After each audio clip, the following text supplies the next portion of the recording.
welcome to another episode of Leadership Lessons. My guest today is Pastor Abram Crozier, and we're talking about practical church evangelism. Brother Abram, welcome to Leadership Lessons. Dr. Todd, thank you for having me. Thank you, brother. Let me tell you about Abram. Abram Crozier serves as the senior pastor at Trinity Southern Baptist Church in Falmouth, Kentucky. He is also the chaplain for the Falmouth Police Department, serves on the board of directors for Sunrise Children's Services and Northern Kentucky's New Hope Pregnancy Center, and is also the youth director for the Crittenden Baptist Association.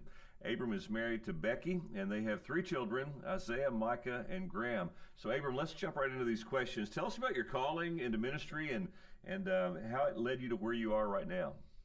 Yeah, well, I've always been drawn to preaching and pastoring. It's something that's always been an interest of mine. When I was 8 years old, I literally would bring my whole family into the living room and start to preach to them from the book of Isaiah. And so it's always kind of been something that's been that I've just been drawn to. And in 2015, my dad asked me to preach for a Baptist Men's Day. And the week leading up to that sermon was probably the worst week I've ever experienced in my life. Anything that could go wrong in my life kind of went wrong that week. And my 30-minute sermon turned into a 5-minute sermon. And so I told my wife I wanted nothing to do with preaching if that's the kind of weeks you had to deal with leading up to a sermon. And I fought God really hard for a couple of years of that call until finally God kind of just convicted me in the middle of my bedroom while I was studying. And I surrendered to that call, and I told God I'd go anywhere he sent me, and I would do anything he said to do. I didn't expect him to send me to Falmouth, but it did open up some pretty big doors, and I got to go to a church in Alexandria where it was a little bit bigger, and I was a campus ministry resident. Yep. And they opened up their doors to me, and they offered me a full-time youth job. And it was funny because, I kept saying to myself, I really want to go into pastoring, not as much as I love youth ministry and I love the next generation, I really wanted to go into pastoring. And so I talked to Roger Palmer at Crossings and kind of told him where my heart was. And he said, Abram, you need to go to the elders and tell them where your heart is. And so I did that at the end of that summer. And I went to the elders and said, listen, my heart is pastoring. And they pretty nicely said, well, you'll probably never make a good pastor. You need to stick with youth ministry. Yeah. And so I kind of made a decision there that I was just going to follow God and not follow man.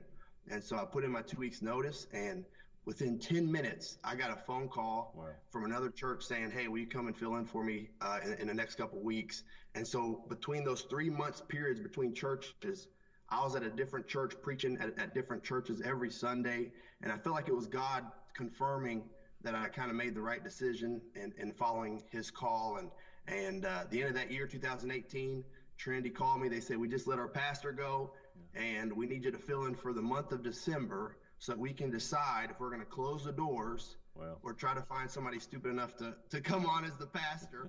And by the end of that month, they ended up calling me as the pastor with 20 people in attendance. So, Abram, we're going to talk a lot about Trinity Church and the condition it was in when you came. But before we do that, describe for folks Falmouth, Kentucky. Most people in Kentucky, they don't know about Falmouth. They've never been there, don't know where it is. In a nutshell, describe the town. Yeah, we're famous for a flood that hit us in 97. Okay. And it kind of wiped out our town, and we have been recovering ever since then. And there's a lot of division that happens in our town. Poverty's overtaken our town. Drugs have overtaken our town.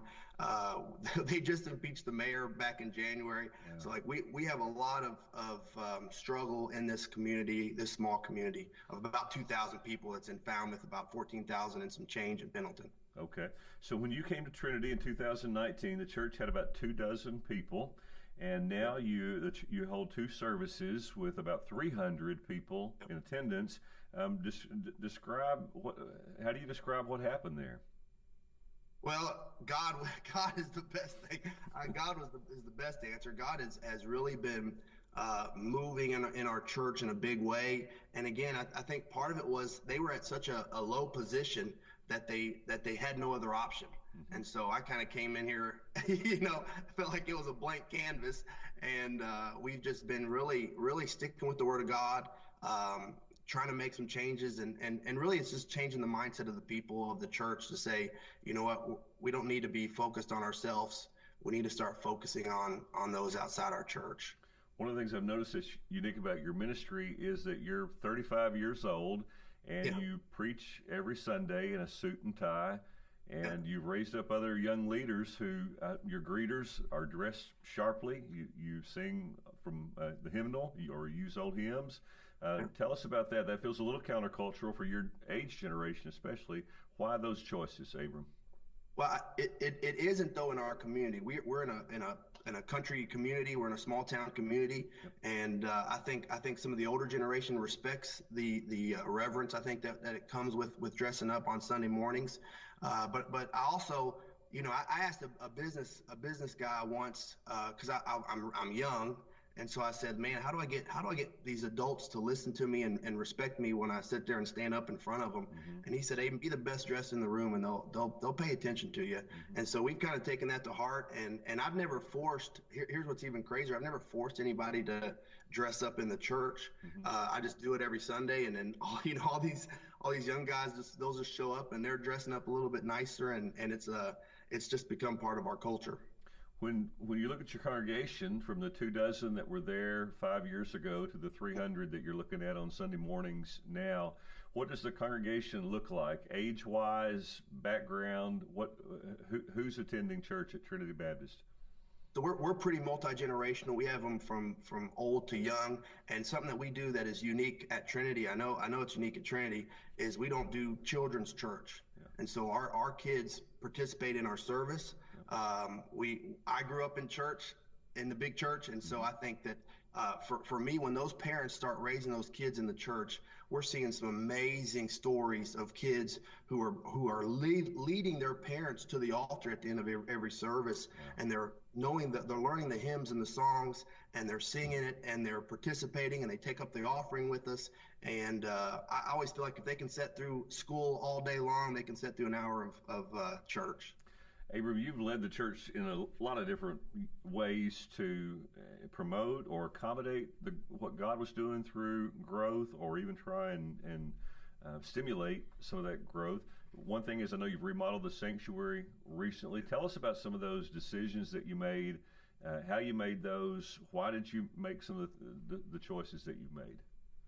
A lot of it was just kind of, it felt natural, the progression. A lot of it was because we had no other option. We were growing at such a pace that we were running out of room. And so we had to add parking because we ran out of parking very quickly. We've been knocking down walls in our church for the last 5 years because we get a Sunday school class going, and then they bust out of the seams. And so we have to break a wall down to combine classes. And so a lot of it's just been natural of we are out of room. And if we don't do something, we're going to miss out on being able to reach people that we want to reach. And so that's been a really big, it just seems like a natural progression, and it's fun. I think it's fun. They're problems, they're growing problems, but those are the best kind of problems to have. You are an excellent promoter. I encourage folks to check you out on Facebook. You just do a really good job telling people what's coming. You're excited about the ministry. You're excited about life change and preaching the gospel. And so I think that's contagious to other people. One thing that I know you did a couple of years ago, you guys had a baptism goal. I think it was 52 people. But the year before, you'd baptized, I don't know, maybe 30 or something like that. But you had a card with every number, a laminated card for each number. And I think I took number 51 or 52. It was a prayer card, and you're praying for a number. Tell us about the decision to do that and what you saw happen as a result. Yeah, so I actually listened to Dr. Steve Ayers and Jeff Crabtree at a conference that the NKBA was actually putting on. I'm not a part of the NKBA, but I saw that they were there, and I contacted Jim Willems, who was the AMS at the time, and I said, Jim, is there any way I can come and listen to these guys? And he's like, we're full, Abram, but we'll make room for you. Yeah. And those guys started to talk about setting baptism goals. And at first I'm like, well, that seems kind of corny, but then I started listening to their heart behind it, and they go, listen, you set a goal as a church, and then you pray for those people. And what has been so amazing is every year that we set a goal, even if we hit the number or not, that doesn't necessarily matter. But we set those goals, and the stories that we hear from them, where a grandmother's been praying for a number, the next thing you know, her granddaughter gets saved, and she was praying. Incredible. So powerful. And then at the end of the year, when we do hit the goal, we get to celebrate it, and we usually do something with food, and we bring some cakes or something around, and we just celebrate the fact that, you know, we're praying for people and people are getting saved and God's moving. And man, I'm not, you know, not even part of your church, but I had my number. I think it was 51 that I had, or 52. It was, I think it was the last or next to the last number of the goal. 52. And I was kind of thinking, I don't really think they're going to hit this, you know, but I'm going to go ahead and pray for number 52. And I was following you on social media, and when I saw that was happening, it was incredible. Just as you said, you're praying for a person to get saved, to have life change in Jesus and receive eternal life. And so, I appreciate getting to be part of that. I love that you did it. We appreciate you doing that. So, Abram, when you arrived at Trinity, what was your plan for outreach and evangelism? Was that just your heart, or did you this is the great need? What was kind of driving you, and what are some things you did early on to help get things moving? Well, I heard a pastor once say, you know, if your church was gone, would the community notice? Wow. And that really touched me to my core, because in 2019, they wouldn't have noticed if we left. Like, it wasn't that big of a deal. And so the first thing I did was cast a vision to be a church on the move, dedicated to the ministry of Jesus Christ. We wanted to get out of our pews and be a part of our community. And I even had a pastor a couple months ago. He was talking to me because we had, I think it was 7 baptisms on a Sunday. And he said, Abram, how are you guys doing that? And I told him, I said, honestly, it's crazy, because I have very little to do with some of this stuff, because especially on that particular day, we had 2 youth that we were baptizing that literally came to Christ because one of their friends, who's a member of our church, one of our youth, shared his testimony with them in the middle of a parking lot of a gym, and then asked them if they wanted to receive Christ. And so they came to our church. We got to talk to them about their salvation, and they got baptized the following week. But that stuff happens all the time. There's just so many people in our church that just loves God and wants to share about God. And I told that pastor, I said, listen, here's the reality. If your whole church is saved, they're not going to get saved again. Right. And so if you want to see salvations and baptisms, and if you want to see church growth, the only way that you can do that is reaching the lost people. And what we have found out to be true is that when you reach one lost person, their life gets transformed, their friends notice, and then it starts this ripple effect where lost people bring in more lost people. And so we say that all the time at our church. And we can even trace half of our church growth of Trinity to one lady who was lost. She literally gave her life. She came to church, gave her life to Christ, was baptized, and then her kids came to church. They got baptized. Her husband ended up coming to church, getting baptized. Their friends started getting baptized. Her hairdresser started coming to church with her family. They started getting baptized.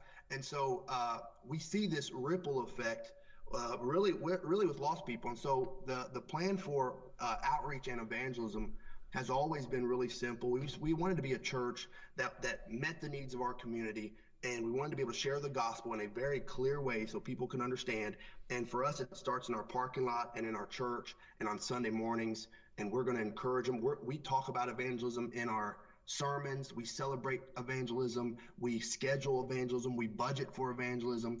And then when somebody gets saved, we celebrate it and we send them out because we want more people to hear that story. Hey, remember, if you're in a personal or conversation with a fellow pastor and he says, "Yeah, that, you know, what you're doing just wouldn't work in my community," how do you? I mean, you laugh, and I get it. No, that's true. It's a real thing, isn't it?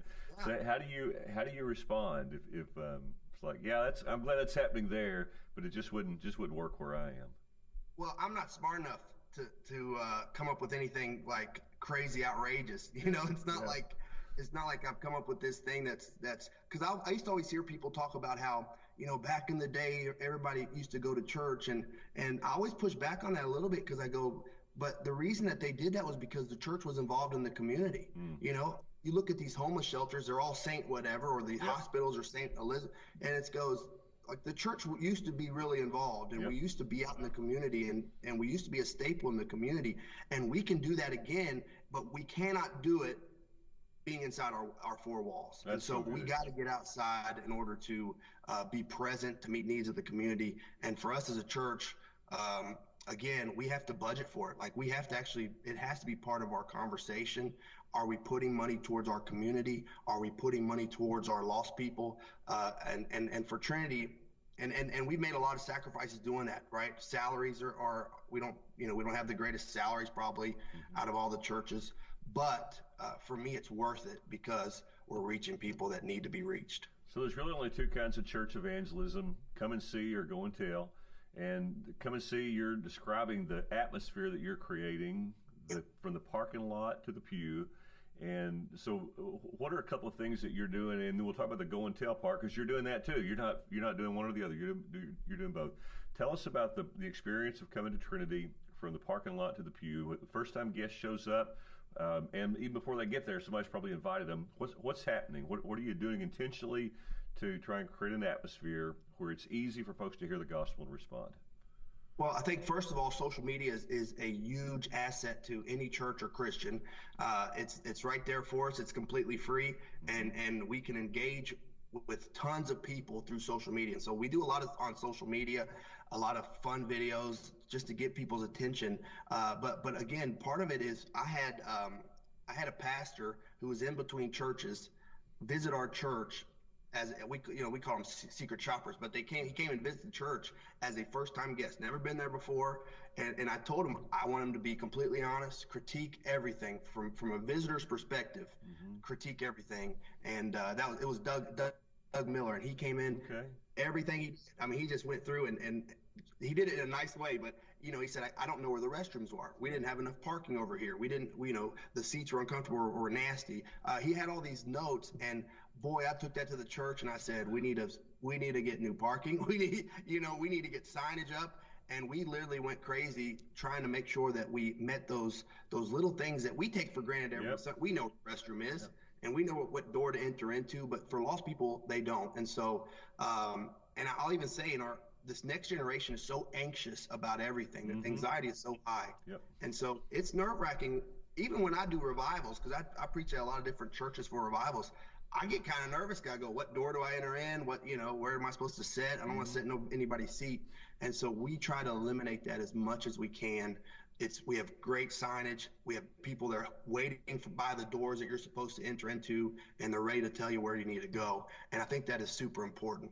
And man, you're showing people on Facebook, like, if you pull in this parking lot, this guy's going to be standing right here with a sign, right to tell you point you where to go, and waving at you when you get here. That's I had no idea that you invited a guest in, Doug Miller, to do that, and how helpful that obviously was. I mean, that helped you say to the church some things that they really needed to hear. And we also do, and this is something that's big for us, we always take pictures of our sanctuary. So people know where people sit. You can see where the seating is, what it looks like. So when you walk into our church, you should already know kind of how the layout is by the videos we make. We do a lot of that stuff. We want people to be comfortable to walk into our building. And it looks like a friendly atmosphere. I mean, they're not just friendly in the parking lot, but the folks are friendly when they're in the building. They're welcoming guests in. I mean, you're preaching the gospel. The singing is enthusiastic. So that's the come and see part, and folks are obviously responding to the gospel and being saved. How's the church going out into the community? Tell us about the go and tell side of how your church does evangelism. Well, this was a blessing that came out of COVID, really. And that was for a lot of people, that was a hard time for a lot of people. For us, it was a big blessing because we were able to do a lot of cool things, mainly because I didn't know what else to do. And so because people weren't coming to us during that pandemic, we literally went to them. And so we started our outreach team, which literally we give them a $1,000 budget every month, and they literally go out and do different events and partner with different local groups in our community. But we also do big church events. We have the Baptist bikers come down for every summer for we call it the Biker Faith and Barbecue, and it's just a big Christian biker rally. And so we go into that knowing that we're going to have lost people there, and we're going to go witness to them. And so we set those events up. We do events like this past Sunday, we had our Serve Sunday, where we literally closed the church to go pick up trash in our community. And so 200 people, we go out and we literally just swarm the town with people, and we're knocking on doors and inviting people in. And so we have a lot of those events where our church is able to have an opportunity to be with other believers and kind of watch that process of sharing the gospel with people. So Abram, you started with, there were 24 people there roughly when you came. It's grown to 300. You had to get buy-in initially for folks to want to do some of the things that you're doing. I don't think folks can see it on our screen now, but before you and I started, there's a big screen there in the building that has a number on it, 13,000 and something. 136. Yeah, tell us about that screen and that number. What's that all about? And if you could, you may even tilt your screen just for a second, if folks can see it. Yep, there it is, right there. And feel free to tilt it back to where you were. Yeah. So, what? How long has that been there? What's it all about? So 13,136 is the amount of unchurched people in Pelham County, and so that our population is 14 and some change. We have a lot of lost people in our community, and so we decided that we're going to get that number printed on as many signs as we can. We're going to blast it everywhere. We wanted the church to say. I even joked with my church. I said, I'm going to say this number 13,136 times before the end of the year, so you guys have it in your head. Because even with the amount of growth that we've seen in our church, with 300, that hasn't even touched the surface of the amount of unchurched people in our community. And so, a part of our buy-in is having our church understand the gravity of how many people are lost in our community. And we talk about evangelism. Here's the thing that people don't realize. Every sermon that I preach, I slip in evangelism. We celebrate stories of people. And this is, I grew up in Falmouth. This is my hometown. And so for me, there's more, I love this town. I love the people of this town. They taught me in school. They're my classmates. They worked with me at the local grocery store. They played, ball with me. And so for me, this community means so much for me. And that number is something we talk about all the time. We pray about all the time. And something that we did in 2021 to get more buy-in from our church was we actually adopted our city as our official mission field. We ended up getting the mayor and the local judge to show up to our church on a Sunday morning, and they actually went through the adoption process with the gavel and the robe and everything. And they literally, we went through the questioning, and it was amazing because I think it did two things. It showed our church how serious we were going to be about reaching our community, but it also showed our community how serious we were about reaching them as well. And so, those are kind of things that I just think we need to have some skin in the game when it comes to reaching our community. Last year, we renovated our sanctuary. First thing I thought was, we just spent all this money on our church. We need to spend some money on our community. And so we made a goal to raise $24,000 to give to 24 different organizations that were blessing our community in some way. And we ended up raising $48,000. And so isn't that amazing? And so we ended up giving $2,000 to 24 organizations like Open Hands Ministry. These guys feed people every week, and it's Turner Ridge Baptist. So we were able to help a sister church in their ministry to our community. And it's just that we have some skin in the game when we're financially involved in our community. Abram, I love it. You and I we took an afternoon and knocked on doors for about an hour one day in your community. And the crazy thing about it was every house we went to, everybody there knew you. Like one was a former school teacher, one was a former coach that you'd had, one was a guy that he was obviously someone you had known for a long time. And so it was really, in that sense, it was no fun knocking on doors with you. You already knew everybody in the county, or they knew you. But I'm thrilled with how God is using you. Hey, tell us what you use to share the gospel. If you're training the people to share the good news personally, I know you're doing that. How are you training them? What are you using as a resource?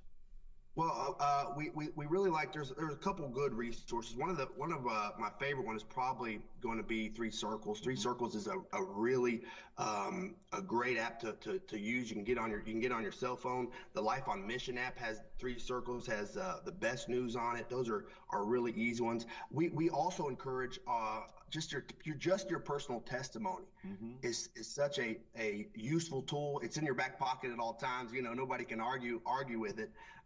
And so those are all good, but I'll say this, because there's tons of resources out there. The greatest evangelism resource that you can use is the one that you use, right? You can download all the apps you want, but if you don't use these things, it kind of is pointless. So whatever resource that you are comfortable with, You just got to use it. What is the most common objection that you've encountered when you share the gospel with someone and they're not open to receiving Christ? What do you hear folks saying? Well, I think the biggest objection that we see from people are we have a lot of people that have been hurt by the church, Yeah. or they've been hurt by other Christians or church. I call them church people because that seems to be how it goes a lot of times. But they usually are very upset about it, and they're not shy to tell you about it. And I always tell people when they go, "Hey, I don't like church," I go, "I don't either," and then, and their jaw kind of drops to the ground because they're like, "Aren't you a pastor?" But I always tell them, I've been hurt by more churches than I could probably count. But the reality is, and I think churches, when you do evangelism, you're talking to real people, and you got to be kind of honest with people. The church has done a bad job with a lot of people. We've hurt a lot of people, but I always tell people the most beautiful thing about church is the fact that all churches are filled with broken people who are serving a perfect God, and that's where the beauty in the church comes from. Is that we're all broken. You come to our church long enough, you'll realize that I'm going to fail as a pastor, and I'm sure you'll fail as a congregation person. So that's just kind of the reality of life. But that's usually the biggest objection, is people that has just been hurt by the church. And for me, I want to make sure we especially in our church, change that mentality around. Because we don't have time for politics in our church. We don't have time for division. We have a very clear goal as a church. We want to love people and reach our community, and that seems to be pretty evident. When someone is openly hostile to the gospel, they're hand up. I'm an atheist. I couldn't possibly believe that message that you're sharing. How do you respond to someone like that, Abram? Well, I think the easiest thing to do is just to show love and compassion, because whenever somebody's hostile to God or the gospel, it's usually because they're dealing with something that made them angry or whatever. We have a lady in our church. She actually came to our church a couple years ago, and she was so angry at God. I think the only reason she came to church was to let me know how angry she was at God. And for me, there was no way I was going to run her out of the church and say, "I can't believe you're blaspheming against God." For me, I knew immediately that there was something else going on in her life that was. And so what I did was I just loved on her every Sunday, gave her a big hug. "Great to see you. Thank you for coming to church. We're praying for you. When you're ready to talk, we can talk." She was like that for probably a couple of months, until one day she just started to get everything off her chest. And she revealed that her son had been killed in an accident, and she blamed God for it. Yeah. And so at that moment, she didn't need a pastoral answer. She just wanted somebody to listen to her. And after she got off her chest, God really did a great work in her, and she ended up putting that anger at the foot of the cross. And she ended up giving her life to Christ. We baptized her in the Licking River. And when you see her now, there's a weight lifted off her shoulders. There's a glow about her. And she's become probably a really big motherly figure in our church. And so having compassion and love for people, and prayer, just praying for people who are angry because there's something else probably that's going on in their life that's caused that. Abram, tell us how you've seen God use prayer in evangelism. Yeah, prayer is everything. Last year we did the Who's Your One campaign, and I absolutely love being able to do that. Baptism goals, we love being able to use those church-wide initiatives, because it literally keeps us focused on prayer. We pray for that lost person. Every person has a name. Every number has a name. Every name has a soul. Every soul matters to God. And so for us, prayer has to be the beginning of everything that we do. This is why we do the 13,136 number. We want to make sure that we're praying for these people so that their hearts are ready when we walk up to them and want to share the gospel with them, that they got a softened heart. Abram, the Lord's made you a leader. You're leading in your place of ministry right now. What has God used in your leadership shaping experience? A person, a book, something in Scripture, somebody that just influenced your life? What's the Lord used to shape you to become kind of the leader that you're becoming now?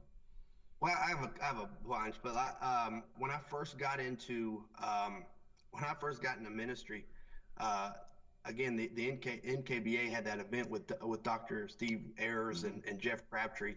And so that I always think about that day all the time, because there was 50 pastors at that event. I'm thinking, I seemed like I was the only one that heard anything that they said. But even since then, Steve Ayers and Jamie Ward have both opened up that church to me. Yeah. They put me up in a hotel one day and let me spend 2 days with them, asking them all sorts of questions. And they have been such an influence on my life. And I know that they're available at any time. But also my dad, I think about my dad all the time. My dad has pastored for a very, very long time. He was the associate pastor here at Trinity when I was a kid. And I'm telling you what, he just, every time I try to complain, it's hard for me to complain, because I'm 35 and he's gone through a stroke. He's had health problems. He has to use a cane just to get up behind that pulpit. But he is just as excited to preach today as he was when I was a little kid. And he's such a huge inspiration for me in my life. I also think about, and I'll even say this, there's a book that I always go back to that I think is super important, because, and I've used this all throughout my ministry. It's Gary McIntosh. He has a book called One Size Doesn't Fit All. Yep. And that has been such a huge, because people don't realize pastoring a church of 20 is completely different from pastoring a church of 300. Yep. And so that book literally breaks down how you should be leading your church in all those kind of different seasons of that progression. And so that's been a really big one. And then, of course, the KBC, you guys, we have the greatest convention, I believe, in the SBC. I know for a fact, if I need to call any of you guys are there in a heartbeat, and I've never had to hesitate to call you guys if I ever needed something. And so we're thankful for your leadership more than anything, and everybody at the KBC. If a leader wants to see the church grow, they have to grow with the church, and you're describing a personal growth trajectory. Abram, last question. Sometimes folks can look at a church like Trinity and see the growth, the rapid growth, the multiple baptisms, praying for baptisms, emphasis on evangelism, and think that a church like that could be a mile wide and a quarter-inch deep. But that's really not the story there. You're seeing generations of men discipled and growing into leadership themselves. Tell us a little bit about how you're seeing leaders raised up who have that same sense of passion and calling on their life. Well, optimism is contagious. I believe that with all my heart. And so when I've been in churches where I just felt like I was being dragged down and wanted nothing to do with ministry, because it was like, this is so exhausting. For me, personally, I think ministry is the greatest job on the face of the earth. The fact that we get to sit there and share about Jesus Christ, I just feel so privileged to be able to do this every day. And I feel like that excitement is contagious to those that are in the congregation. And for me, my biggest thing is I want to help people grow. And so when they sit there and go, hey man, I'm thinking about, I want to teach a Sunday school class, for me, I'm like, yes, let's do it. And the way that our church has grown, we have a very small staff. And so we rely heavily on our volunteers. And so there are so many opportunities for somebody to kind of just step up and get into a leadership role and do something out of the ordinary that I think is super important. And for us, we do a big focus on men in our church, right? We think that men is important. And so we have community groups where they build ramps, right? And they'll take care of kind of the building side of stuff. And so we really do invest in our men of our church. And it's been such a blessing to be able to watch, because there's such a need in our community that there's a plethora of, I could give you 1,000 things that you could do. We have a funeral ministry. Yeah. We have 2 funeral homes that do funerals all the time, and they're always looking for somebody to help, because families don't have churches. Yep. And so that's one of my favorite things to do, is to do funerals, because it gives us an opportunity. One, it gives our young people an opportunity to get some preaching in, but it also gives us an opportunity to share the gospel with a group of people that probably never would have been in church. And let me tell this story before I go. All right. So we had a lady passed away last week from our church, real sweet lady. And I do my personal evangelism on my own time. I go to a UDF. It's just a gas station. Mm-hmm. I go there it's right between, my house and my church. And so I stop there every day and I pray to God, give me an opportunity to share the gospel with somebody or whatever. And I did this on Saturday, just this Saturday. And I pulled in right before I was heading to the funeral. I was dressed in my suit, and I had the car was all clean. And a young adult walks up to me and says, "Hey, your car's so clean? Do you drive? Do you drive people around?" And I said, "No, no, no. I'm going to a funeral. I'm preaching a funeral." And he goes, "Oh, I'm so sorry. I'm so sorry to hear that." And I said, "No, don't be sorry. I know where she's at." Yeah. And then I said, "Listen, do you know where you're going?" Yeah. And it was almost like this lightning bolt struck this guy right there at the gas station. I was able to witness to him and share the gospel with him. And one thing that we have these little, I don't know if you can see that. Mm-hmm. We have these little Trinity cards. Mm-hmm. And literally on the back of them, it shares a little bit of the gospel, but it sends you to our website where I have a gospel video. Oh, wow. And so I gave him one of those cards. Yeah, I gave him one of those cards, and we have our church, they all have that. And so I pray for that young man, but I just love those kind of opportunities that God gives you, and we have to be ready for them. Somebody asks you how you're doing, all you got to do is say, "Man, we're blessed. Yep. Let me tell you why." Yeah, that's good. So, Abram, if you just reach 10% of your population, the unchurched part, you guys will be at 1,300. Is the church prepared to move in that direction, do you think? Well, there's already talk of it. I don't. We're constantly figuring out what in the world are we going to do next, and we're praying through that right now. The deacons are praying through that, but we're excited. God's got it figured out. We just got to be obedient to Him. Brother, I'm grateful for you, your ministry at Trinity, your dad and his ministry, your brother who plays drums for Jason Levin's band. You taught him everything he knows about his work. That's right. Man, thank you for taking the time to join Leadership Lessons. God bless you, and thank you, Dr. Todd, for your leadership.